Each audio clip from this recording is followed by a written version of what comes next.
Nako, ano kaya nangyari dito sa idol natin na to? Yan oh, nako, tubig oh. Paps, ano nangyari dyan? Overheat. Overheat? Nako, ano nangyari?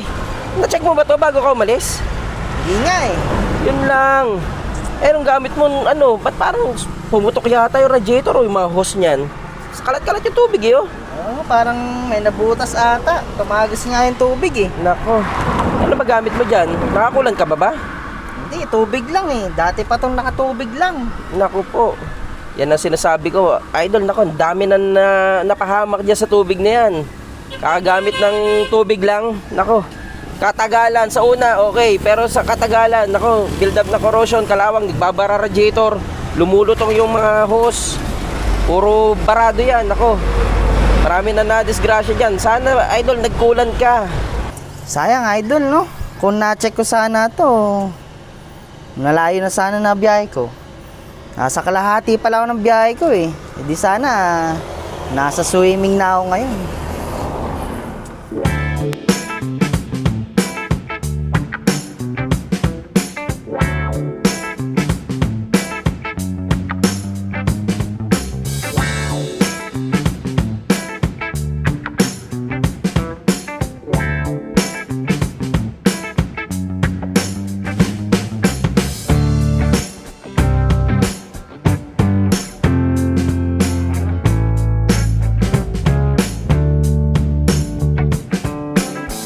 Sayang, idol. Eh di sana, ang ganda ng biyahe mo. Kaya nga eh. Wala na yan, idol.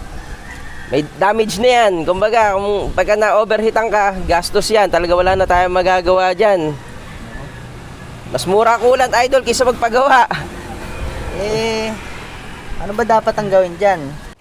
Ngayon, magsa-summer holidays, mga idol, nako, napakadami nating lakad. Kaya dapat, sinecheck natin yung ating mga sasakyan bago tayo lumakad, lalo na sa long drive na yan, mga idol. At itong video na to ay gagawin natin para mabigyan ko kayo ng tips kung paano nyo ma-maintain at ma-check na mabilisan ng inyong sasakyan para maiwasan yung mga ganitong aberya sa kalsada. Ito na nga, mga idol, ang mga dapat ninyong gawin para maiwasan yung mga aberya sa kalsada, lalo na ngayon long weekend, summer holidays, at napakainit ng panahon ngayon, mga idol. Nga dapat ninyong iwasan yung mga pagka-overheat na yan at yung mga sira sa kalsada. Ito ang mga kailangan ninyong gawin. Ito, mga idol, unahin na natin yung common na nakikita nyo sa kalsada, lalo na nakabukas yung hood, umuusok yung engine bay. Nako, sigurado problema nun, overheat, mga idol. Ngayon, paano ba maiwasan yan? Number one na nagiging dahilan yan ay yung paggamit ng maling coolant, mga idol. Maling coolant, no?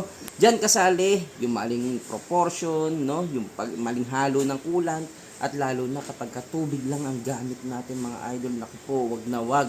Lagi ko sinasabi yan dahil nga walang protection yun, mga idol. Nako, hindi katulad ng mga coolant, may protection siya sa mga corrosion. Yun yung mga talagang mahalaga dyan, mga idol. So, katulad nito, no? Ipakita ko sa inyo. Ito, mga idol, paggamit pa lang ng tubig, no? Kung kayo matagal na kayong gumagamit ng tubig lang, dito pa lang malaman nyo na, pisa-pisain nyo lang to, mga idol. Kahit sa sasakyan ninyo ngayon, pisa-pisain nyo lang to. May mararamdaman na kayo. Nagka-crack. Ganun yung tunog, crack. Maaaring may mga leaks dyan. Tsaka itong inyong rubber, naku, wala sa kondisyon. Ngayon, yung crack na yun, mga idol, hindi yun rubber. Hindi yun dahil sa rubber. Kaya nagka-crack yun dahil yung mga deposits na dumikit do sa rubber. Ngayon, eventually, yung mga deposits na yun, magbabaklasan yun yung bumabara sa radiator natin. No? Unlike na pagka nakakulant ka, talagang yung radiator mo na poprotektahan yung engine block, yung mga metal components niyan, no, na poprotektahan. Hindi siya nag-uumido, hindi siya kinakain ng mga corrosion, ganun, no. So katulad nito sa akin, no, since birth, mga idol, nakakulant na to. Kaya talagang wala akong problema sa pagdating sa mga overheat na yan, no. So pakita ko sa inyo. Okay, so sa inyo pa lang, no, kunyari kung magamit kayo ng tubig lang, nako, lalo na yung mga tubig poso o yung mga maraming minerals, nako, talagang ang deposits niya napakadami. So, eto sa akin, katulad niyan, no, pagka binuksan mo, dito pala makita mo, dapat malinis na, no? Malinis. Dapat wala yung mga parang build up, no? Kung minsan kasi yung langis nagbi-build up diyan kasi humahalo na, no? Yun nga yung mga problema. And then makita mo dito is parang kinakain na siya ng kalawang. So yung sa akin kasi is mga idol, kulay pula ang laman nito na coolant. Katulad nito, kulay pula, no? So medyo mapapansin nyo lang na medyo may konting pagkakaiba ng kulay, pero pulang-pula yan pagka hinigop. Ang tendency lang kasi is, alam nyo naman dito sa Toyota Vios ko, sakit niya na yan. Yung kulay talaga nitong plastic na to is may discoloration ng konti. Yan o, katulad nito, yan o, di ba? Pero hindi siya kalawang kasi plastic yan mga idol. So medyo may discoloration lang dahil nga dyan. Pero wala dahil sa plastic yon.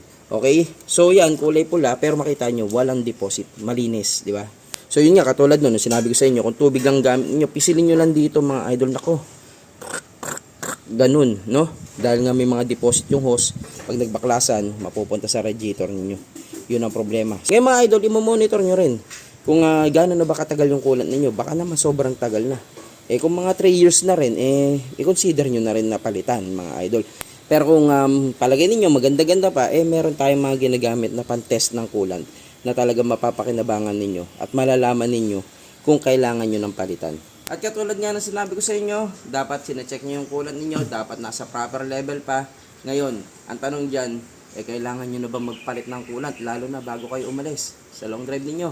Ito, tignan natin. Ngayon mga idol, may nabibiling ganito, coolant tester po ito. Ngayon, ang gagawin mo lang dyan is, ihigupin mo yung laman ng coolant, no? So, pwede mo siyang iganyan. Pindutin mo muna. And then, hihigupin natin. Yan, katulad yan yung sa akin, no? Pulang-pula. Okay? Okay, tingnan natin kung sufficiente na. Yun, kasi may tamang fluid level eh. Okay. So, iyan, no? Yun. So, kung titignan mo kanina, katulad nga na sabi ko sa inyo, is parang madilaw, no? Pero, ito yung totoong laman yan. Makikita mo, no? Kung may discoloration na, kung pula yung dati yung coolant, dapat mapula pa rin, ganyan kalinaw. Oh, kita naman kung gaano kalinaw, di ba? Dapat malinaw pa rin. Kung medyo malabo na, medyo kulay kalawang na, may langis, no, namumuti, na parang medyo may parang gatas na, is palitan nyo na. Huwag na kayong magdagdag lang, palitan nyo na yun. So, okay, ayan, oh. So, coolant tester siya is actually dito. Mapapakita na itong coolant tester na to yung boiling point dito, no? Yung boiling point niya kung nasaan pa yung level. And then sa kabila naman is yung freezing point, no? So sa atin sa Pilipinas hindi natin masyado ginagamit yan, kaya mas i-discuss na lang natin tong part na to. So ngayon mga idol, ang recommended dito is dapat nasa 129 degrees Celsius ka, no? Ngayon yung sa akin is makikita mo nasa bandang 128, no? Yung pointer niya mas mataas, no, sa 128. So bandang 129. So iyan is okay na, kumbaga, hindi siya, kasi kapapalit ko lang nito actually, no, mga wala pang isang taon nito. Pero, yan, yung ganyan level is okay na yung ganyang level. So, dapat is nasa 129 na. Pero, kapag kayong inyong coolant, tinester ninyo is bagsak dito, naku, lalo na kung tubig, talagang bagsak na bagsak yun, dahil nasa 100 lang yung boiling point nun, no, is hindi po pwede yun. Dapat nasa bandang 129 or malapit sa 129. Katapos mo kumuha ng sample dito, pwede mo ilipat dito sa lalagyan, no? Yan. Yan. So sa lalagyan na to, makita mo yung contaminants. Tignan ninyo kung kontaminado yung inyong coolant. Dapat hangga't maaari halos ganyang kulay. Yan. So kapag kayan malabo na, kulay tsokolate, nako katulad niyan yung nasa picture niyan, palitan nyo na. Huwag nyo nang dagdagan, huwag top up lang, palitan nyo na. And yun nga, tubig, palitan nyo. Okay mga idol, so ang next test naman natin is yung pH level. Ako mga idol, testingin natin to. Pero ito isa, nagamit ko na to. Hindi to bagong change coolant gamit na to. Mga 1 or lagpas 1 year na rin siguro. Pero yun nga, no, isa pang mahalaga dyan is yung pH level. So testingin natin yung pH level.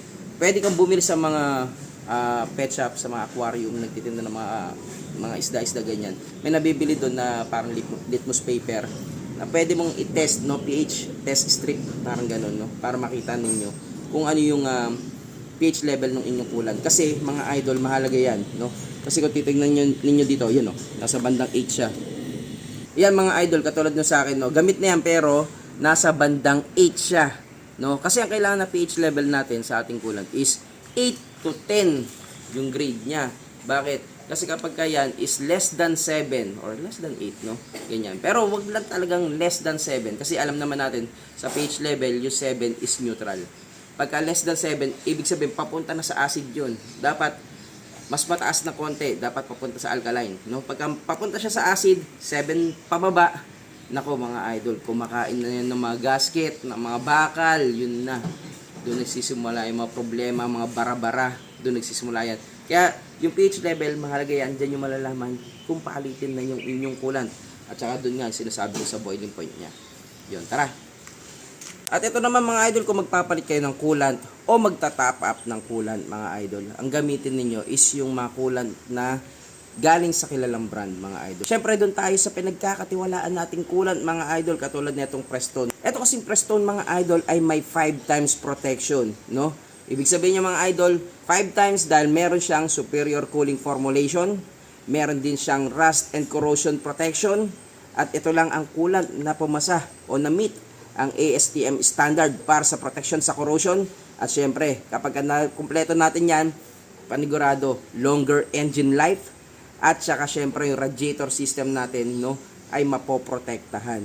Yun yung meron sa Prestone, kaya 5 times protection to mga idol. So ngayon kung bibili ka nito, is available to lahat ng kulay, no? So ibig sabihin kapag ka Honda, Toyota, Nissan, Suzuki, so blue, green, red, lahat yan mga idol, kumpleto yan. Para dito sa Prestone Asian Coolant, kumpleto ng kulay yan mga idol. Kaya hahanap ka rin syempre ng kakulay nung stock na coolant na nakalagay sa inyong sasakyan, lalo na pagkabago.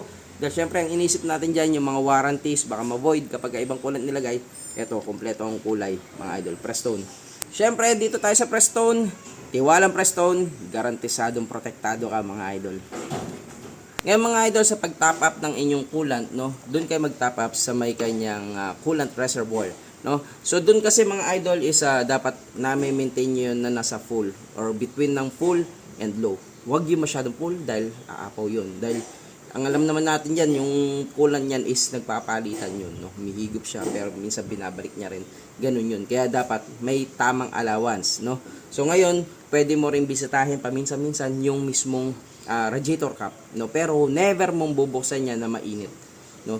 So ngayon kapag nag-top up ka, isiguraduhin mo lang na malagyan mo mabuti katulad nito. Yan. So hayaan mo siyang mga ganyan. Hayaan mo siyang parang apaw na. Ganun talaga 'yun. And then pagdating naman dito sa reservoir is lagyan mo lang. Sa akin kasi is makikita ninyo, yan oh, pulang-pula oh, di ba? Oh, ito yung pinaka low level, no? And then, ito yung pinaka full level niya. And makita mo yan, no? Pag inalog-alog mo, pinlashlightan mo, yan, no?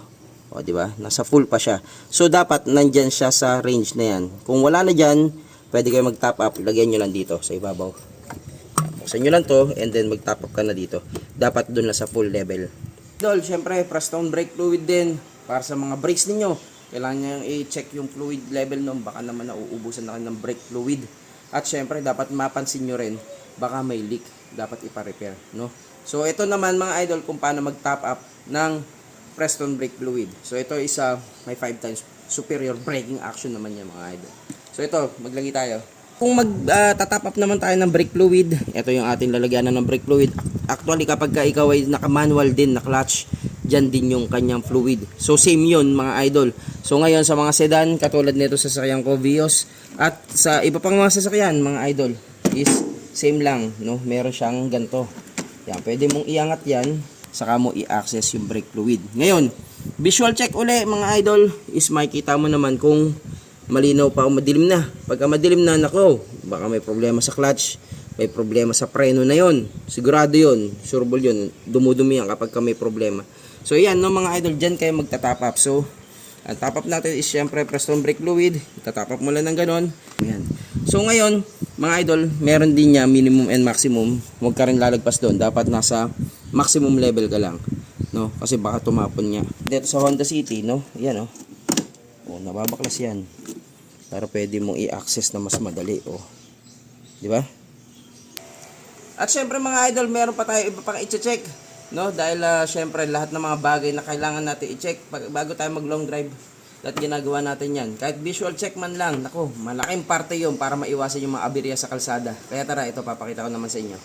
Okay, pagdating naman dito sa ating engine oil, no, dapat regular ang inyong pag-change oil, no.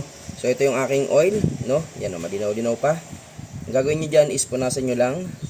Punasan niyo. And then i-check niyo, dapat ay nasa level siya. Yan, oh. Op. Okay. Yan, oh. Dapat nasa level siya ng maximum and yung minimum niya, no. Dapat in between diyan. Pagka kulang na, dapat dagdagan ninyo para bumalik siya sa banda rito sa may maximum niya. And next naman is yung ating windshield washer, mga idol, lalo na sa long drive, gabi, nako, ang dami mga bugs, mga insekto na kakapitan sa ating salamin, no? Kailangan lagyan nyo to ng tubig para may pang windshield washer kayo. Tubig or tubig na may sabon, washer fluid, pwede, no? So sa akin kasi is tubig lang ako, no? Pero yung filtered water, kasi baka mabarahan yung mga nozzle naman. Kaya filtered water ang nilalagay ko. Yun, okay na ako dun. Dito naman tayo, no? Kunyari naman, itong inyong air filter, no? Sa napakadaling baklasin niya, mga idol. Tatanggalin nyo lang katulad ng ginawa kong gano'n. Then mahuhugot mo na to. Then ma-access mo na yung filter, no? So ito sa Honda City. Parehas lang naman kahit anong sasakyan. Ganun lang, no? Quick access kasi to, mga idol. And then kailangan i-check mo kung okay pa ba yung filter. Minsan yan, no? Pagkakita mo ganyan, no? Madumi na, no? So ito is palitin na to. So papalitan ko na to. So tas makikita mo dyan, maraming mga dahon-dahon, no? Wala na, palit na yan. Ito naman, mga idol, battery check, no?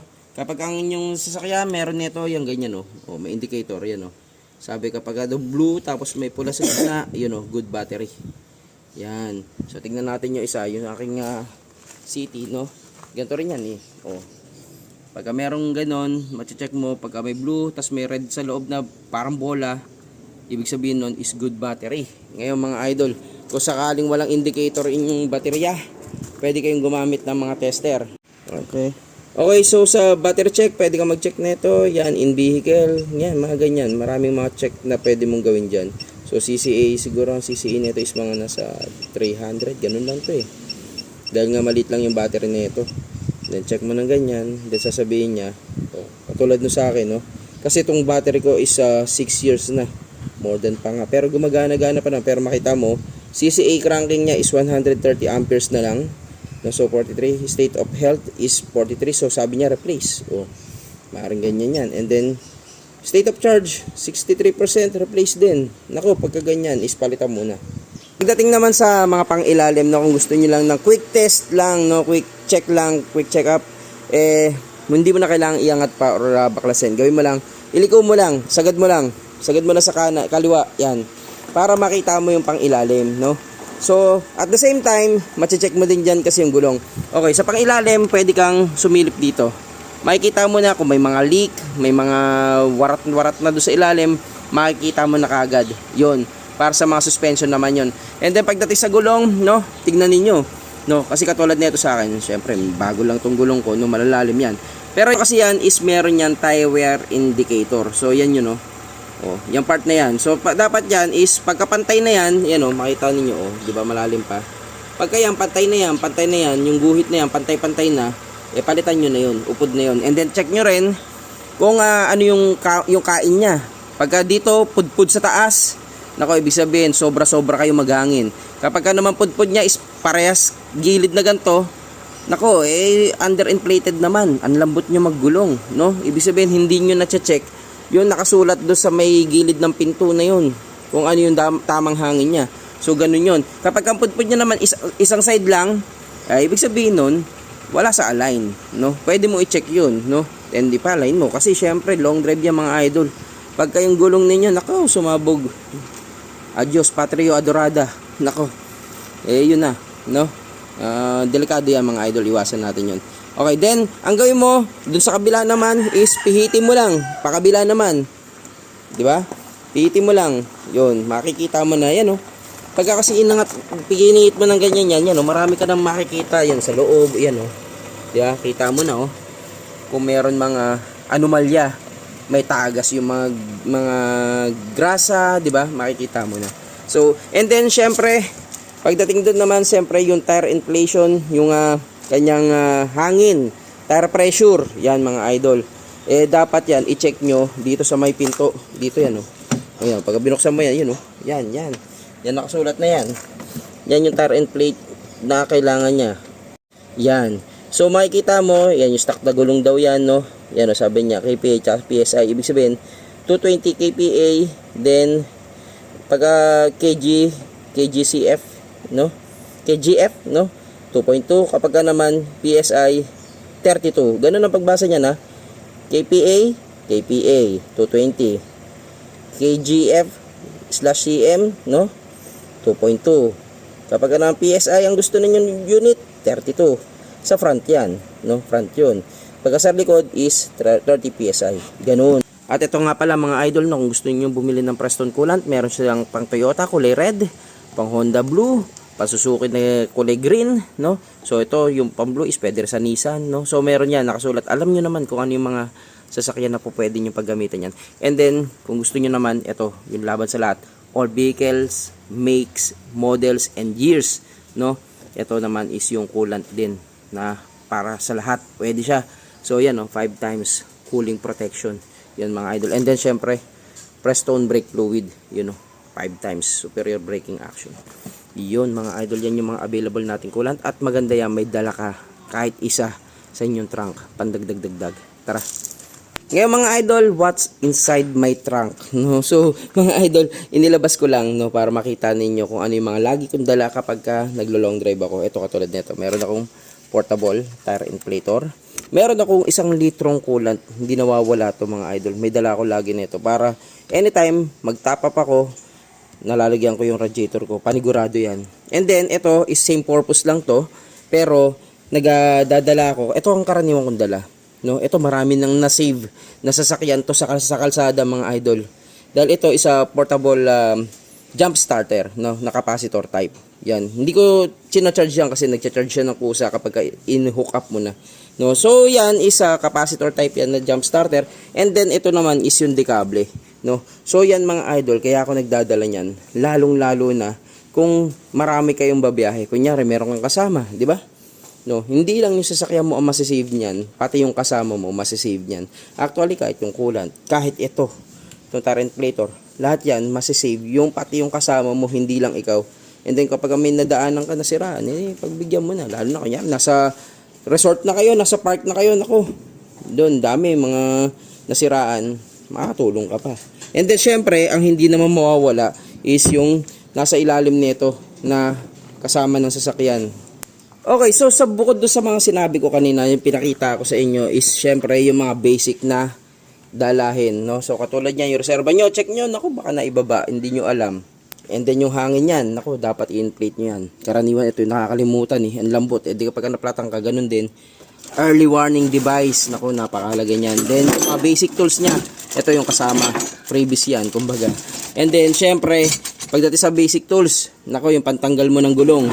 Which is sa akin, ito yung dinadala ko na pantanggal kasi yung libre niya, yung stock niya is ibang sukat sa panibago kong mags, no? Ito is 17, no? Mamaya papakita ko kung bakit yan. And then, ito yung kanyang jack. I-check nyo, baka ibinaba nyo rin. Yan, dapat dala nyo yan. So, yan yung mga laman ng aking trunk kapag nag-long drive ako. And then, ngayon, ito, pakita ko na sa inyo kung bakit ako may dalang ganito, no? So, paalala lang, huwag kayong pakampante na may dala kayong tire wrench. Pero ang hindi nyo pala alam, nakalimutan nyo, nagpalit kayo ng mags, no? Yung libreng tire wrench ng inyong sasakyan, yung tire wrench niyan, hindi na yan pasok kapag ibang nuts na ang ginamit. Katulad nito, oh. Oh, di ba? Ito yung 17. Ngayon yung stock niyan is nasa 21, no? So hindi. Kailangan dalhin nyo yung pamihit niya. O kaya kung minsan pag bumili kayo ng nut nito, may kasama ng adapter, no? Yung adapter nun, huwag nyo kakalimutan. Dahil hindi nyo mababaklas yan. Yun. And then, since nandito na rin tayo, syempre, i-check nyo na rin yung higpit ng inyong sasakyan, no? I-check nyo. Yun, 4 yan, isang paikot.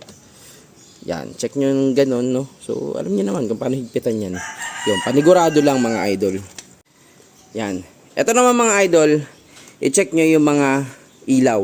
Syempre, maganda yan, may kasama kayo. Pero wala kayong kasama, gusto nyo ma-check yun, lalo na yung brake light, reverse light, syempre, yun na. Ang gawin dyan is, i-record nyo na cellphone, katulad yan, no?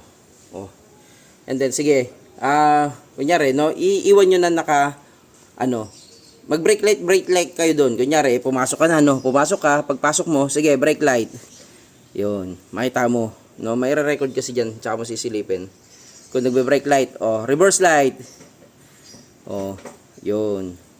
And then, park light. Hazard. Bitaw preno. Yan. Lahat ng mga pwede mong gawin, i-video mo, saka ka pumasok doon. Gawin mo na. Lahat yan, hazard, makikita mo. Ngayon, mga idol, katulad nito, park light nga. Yan, Nako, eto, ang dami nahuhuli na ito, lalo na yung mga van, Suking-suki kayo dyan. Ayan, nakita ninyo? Pundido yung aking isang plate number light, So, yung plate number light ninyo, huli yan. Huli, mga idol. Yan, check nyo. At palitan yan. And then, syempre, ganun din sa harap, mga idol. I-check nyo rin yung harapan kung gumagana lahat na ilaw. Sa mga malalaking sasakyan naman na ganito, kasi syempre sa aming mga BIOS is electric power steering yan. Etong mga ganito, mga Fortuner, mga malalaking sasakyan is meron sila mga power steering fluid. So i-check mo rin yan. Dapat yan lagyan mo kung kinakailangan. So meron ding level yan, makita nyo rin kung saan yung full and low level niya. Ayan. Kasi dito naman sa van naman namin na to is makita mo, pagdating dito sa dipstick niya, kulay dilaw. Etong kanyang lalagyanan ng oil, dilaw din. And ito, medyo ganyang kulay din, Parang may dilaw, And then ito, yung kanyang reservoir, meron din siyang dilaw, So, may mga sasakyan na ganyan ng tirada, May mga kulay, yung mga fluids na kailangan nyo i-check. At para naman malaman yung performance ng ating radiator fan, kung kailan siya gumagana, gamit ang ating mumurahing OBD scanner, makikita ninyo dyan, engine coolant, temperature, and then tignan nyo lang kung ilang degrees bago siya gumana. Dapat yan, mga nasa 95 to 96, dapat papalo na yung kanyang radiator fan. Hintayin natin. Yun. Pagpatak na 96 degrees, gumana na yung ating radiator fan. Yan, Ririnig nyo naman, umiikot na siya. Yan. So, babantayan nyo lang uli kung ilang degree siya. Yan, Yung, bumaba siya ng 94, 93. So, bababa pa yan. So, 91. Yun. So, 91 degrees, 90. Bumaba siya ng ganyan, dapat doon lang siya naglalaro. 90, babalik syempre, tataas uli yan. Pagdating sa 95, dapat gumana uli yung ating radiator fan. Ganun. At yun lang po muna, mga idol, at wag na wag niyong kakalimutan ang inyong lisensya, pera, gasolina, at sapat na tulog bago magmaneho. At syempre, habaan po natin ang ating pasensya habang nagmamaneho, mga idol. Wag na wag po tayo makipag-away, magmahalan po tayo. At yun lang po muna, mga idol, tiwalang Prestone, siguradong protektado ka. Maraming salamat po.